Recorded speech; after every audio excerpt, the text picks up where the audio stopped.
Carry on my wayward son. There'll be peace when you are done. Lay your weary head to rest.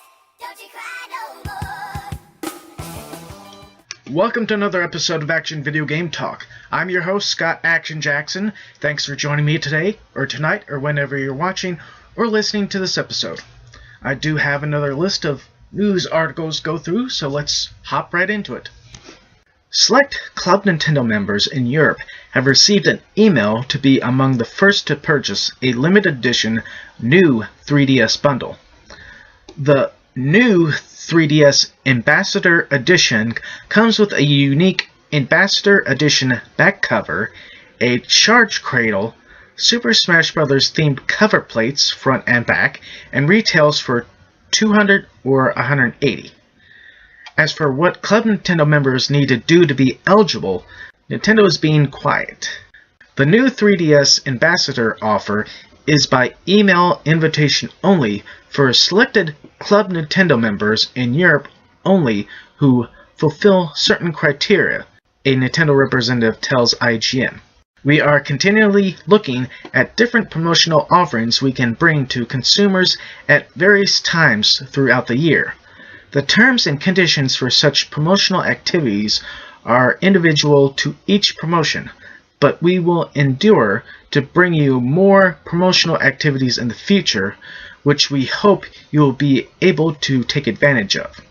As well as the faceplates, the console bundle also comes with augmented reality cards, 4 GB of micro SDHC storage, and the usual manuals. If you happen to be one of the lucky few who received the email, you've got until January 12th in the UK to place your order. This is one thing that I hate, is how many exclusive things the UK and Europe gets that we never, in any sense or form, get here in the US. For some reason, Nintendo likes giving so much extra stuff to the UK audience, to the UK fans, to the UK customers, yet here in America, we kind of get the short end of the stick. So yes, this is only targeted for the UK Nintendo players, the Club Nintendo members in Europe. So over there, the new Nintendo 3DS Ambassador Edition can be offered via an email and purchased for about $200 or $180. Now, this is just the standard 3DS. This doesn't say anything about the new 3DS XL. Sony has announced plans to offer a subscription-based approach to the PlayStation Now streaming service. The option to pay a flat rate for game rentals delivered over PlayStation Network will begin later this month. Beginning on January 13th, 2 plans will be offered. Monthly access will cost $19.99, with a 3-month plan offered for a $49.99, working out to about $15 per month. Sony will offer a week-long trial once the program launches, with a limited time contest offering a chance at a 1 year of access to the service. In order to enter, PlayStation 4 users will need to download the free PlayStation Now theme. PlayStation Now entered beta in mid-2014 with a full launch later in the year. Pricing has been a subject of discussion, as rental prices in some instances exceed retail and, at times, digital purchase prices via the PlayStation Store. Sony says that over 100 games are available via the service, including selections from EA, Deep Silver, Warner Bros., 2K Games, and more. PlayStation Now is available on PlayStation 4, PlayStation 3, PlayStation Vita, and PlayStation TV. Sony has also integrated the program in its smart televisions, with selecting Samsung sets to offer it this year. The subscription is only being offered on PlayStation 4 at launch. So according to this, there's going to be a flat rate of 2 possibilities, one being monthly access at $20 and another being a 3-month plan for $49.99. To me, this seems a bit expensive, especially considering all the things that I heard is that it's only going to start off with PlayStation 3 games for PlayStation 4 users to start playing with. Like I said, to me that sounds really expensive, but not as outrageous as the prices were on the PlayStation Now service that was going on beforehand. I mean, as I said in the article here, some of the prices exceeded even just the purchase of them on the actual PlayStation Network, and that was just for like a few hours. This service is going to be available on not only PlayStation 4, PlayStation 3, PlayStation Vita, but also the PlayStation TV. I'm curious to see how it's going to work with the PlayStation TV. I know it's probably going to be a bit tricky. Of course, it's going to be a bit weird with some of the smart televisions that they're integrating it into. I think I did a previous article with the Samsung TV, smart TV sets that are going to be having them in it too. As I just stated, to me this seems like a very high price for just 1 month as being $20.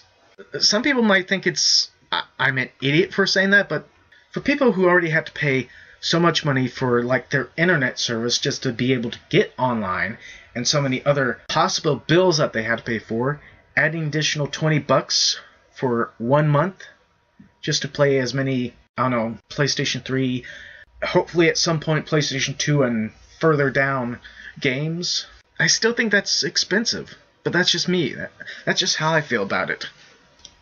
The Far Cry series traditionally changes locations from one game to the next, so it's not surprising that Ubisoft has reportedly sent out a questionnaire pitting forth various ideas for a future game in the series. Eurogamer says that some of its readers have received a poll asking about locations, themes across a wide spectrum. Zombies, Alaska, Vietnam, vampires, cocaine trafficking in Peru, a spaghetti western, Jurassic Park-like dinosaurs, other planets, and a Mad Max-style post-apocalypse. Also mentioned was a continuation of Far Cry 3's Blood Dragon, although producer Alex Hutchinson said a direct sequel is not likely, as well as adventures in Far Cry 4's mystical Shangri-La. Now, it is nice that an actual game company is reaching out on the fans' opinions on where they could possibly go with future video games in a franchise. And this appears to be the case with Ubisoft, even though they've had some issues with Assassin's Creed and the Wii U, which I could go on another tirade, but I'll just leave that alone for now. But some of these options that they had, zombies, they haven't quite dipped into that yet. I mean, just about everyone has done zombies stuff in a video game, but as far as Far Cry, I don't think that they've done that yet. Alaska, a lot of snow. Vietnam means they could go back into one of the wars that they had going on. Vampires, starting to make it sound more supernatural, which, you know, especially comparing the Blood Dragon, that was more of a sci-fi-ish dinosaur one. Cocaine trafficking in Peru, that's kind of more along the lines of a Far Cry type of game, especially recently. A spaghetti western. I don't know how I'd feel about that. The last game I played western type was Red Dead Redemption, which I enjoyed. I had no problem playing that game except for some of the controls trying to figure out. Jurassic Park-like dinosaurs. I think somebody posted an image online. I think it might have been by way of the IGN. It's like, Ubisoft, this is what we want. It's like a T-Rex roaring at somebody holding a gun at it. And to me, yeah, I would like to see realistic-sized dinosaurs in a Far Cry game. Other planets? I don't know if Ubisoft would take Far Cry to other planets. A Mad Max-style post-apocalypse. I could see that. I mean, the last game I remember playing with a post-apocalypse type feeling, well, technically I should say Borderlands. Well, actually, Borderlands is a 2K game, so they can't really dip into that too much unless they're also making a Mad Max game, which at some point will probably come out. There's also the possibility for a continuation for the Far Cry 3 Blood Dragon game, which apparently the producer of that said that there wasn't likely going to be a sequel, but now it seems like there could be. And apparently there's another possibility for being into Shangri-La. To me, there's an awfully good amount of choices here as far as what Ubisoft's asking the fans. Me, I don't know. It would be kind of hard for me. I mean, for one, I don't want to see any more zombie stuff. I know there are people out there that likes playing games where you kill zombies, destroy zombies. Zombies aren't always my thing. Once in a while, I might want to, try maybe a Call of Duty or Left 4 Dead. That's just me, though. According to an image that has been making its way around the internet, Bungie has big plans for Destiny in 2015.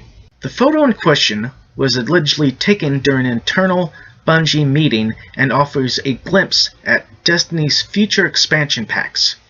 If the blurry image is to be believed, the previously announced DLC, House of Wolves, will launch on March 10th, with an unannounced expansion titled Comet Plague of Darkness is set for September. According to the image, Comet Plague of Darkness will feature new subclasses, weapon types, PvP maps, story missions, and locations, and might be large enough to be available on a disc as well, judging by the PlayStation 4 box art in the photo. Two seemingly smaller DLC packs titled The Vex and Forge of the Gods could be in the works as well. I'm looking at this image, this little blurred image of the possible expansions. I have no issue with it. I have no issues that these are going to be the expansions that are expected for Destiny. I mean, originally they were supposed to have enough content to last 10 years, even though apparently Bungie wants to go ahead and start working on the second one, which is a bit weird considering that they wanted to wait 10 years. On this image, we see the Dark Below, which is the first expansion. We see the second expansion, which is the, House of Wolves? And this Comet Plague of Darkness. I know it's possible that they could release an add-on DLC expansion that could be massive enough to actually be also on a disc release. But for me personally, I would hope and beg Bungie to at least hold any additional disc releases for like a complete Game of the Year edition. Because I hate how some people do these additional add-on DLC retail releases, and then later on it's like, oh, guess what, we're dipping into it again later on for another so-called Game of the Year edition, as long as it doesn't end up like the BS with Borderlands 2 Game of the Year edition, which they released apparently before their last 3 DLC things came out. So it wasn't really a complete edition, which 2K Games should get back onto that. Now, these last two, which were labeled The Vex and Forge of the Gods, I mean, I wouldn't be surprised if these are 2 additional expansions set for later on. I mean, as long as they release additional content to actually keep the players playing. That's one good thing that they need to do. Because last I checked, there was a lot of people abandoning Destiny. They need to do something to keep them attached to the game. And so far, they've been able to do that with some of the content that they released, especially with the Dark Below. Tekken 7 may receive a camera feature that would allow players to fight on the left-hand side of the screen in versus matches, even if they're player 2. This option would only be available on setups involving 2 screens, or for online multiplayer matches, reports Polygon. Chief producer of Tekken franchise and director of the upcoming Tekken 7 shared a photo on Twitter of what the new rendering camera system would look like in action. The image depicts a 2-player versus match on a dual-monitor Tekken 7 arcade cabinet. On one screen, player 1 begins the match positioned on the left-hand side. On the other screen, player 2 also begins on the left-hand side, like a mirrored version of player 1's screen. The reasoning behind the feature is comfort. Players who are used to playing on the left side during training or casual play could carry that familiarity over to competitive matches, where they otherwise might have had to start on the right as player 2. It's a small difference, but one that could prove impactful for some. Of course, the camera feature is still being beta tested and could be scrapped at any point in production. I kinda hate to be the bearer of bad news here, but nobody cares about this. with this bit of news that was released, it's like, oh, guess what? We're doing a major feature with the Tekken 7 game. But no. It's just a little additional feature that is handy if you're playing like with two screens.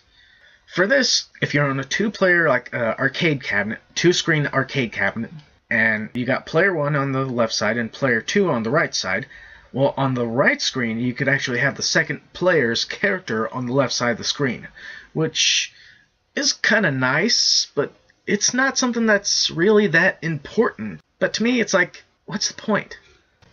Well, that's it for this episode of Action Video Game Talk. Once again, thanks for joining me today, or tonight, or whenever you're watching or listening to this episode. Later on, I will have those separate clips up if you want to go and check those out. Down below, I will have the link for the Facebook page if you want to go over there and check that out. So until next time, bye.